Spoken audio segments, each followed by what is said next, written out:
Загадениот воздух пак го поклопува Скопје.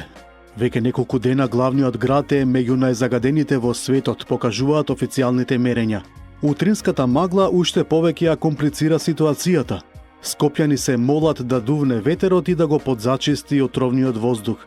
Ветерот ќе реагира или не зависи од нас луѓето и не може да му се лутиме кога го нема. Но што со надлежните институции кои со години ветуваа и правеа планови како ќе го редуцираат загадувањето? И всушност главното прашање е, а сега кој е планот? Што посеопфатно и на подолг период ќе се прави за да се намали загадувањето?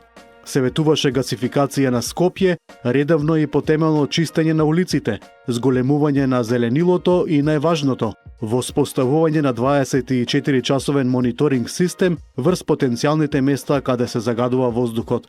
Докаде е таа работа? Може би треба за време на многу голема загаденост да се воведе и бесплатен јавен превоз и да се редуцира користењето автомобили. Загадувањето е тивок убиец, мора посериозно да се решава тој проблем.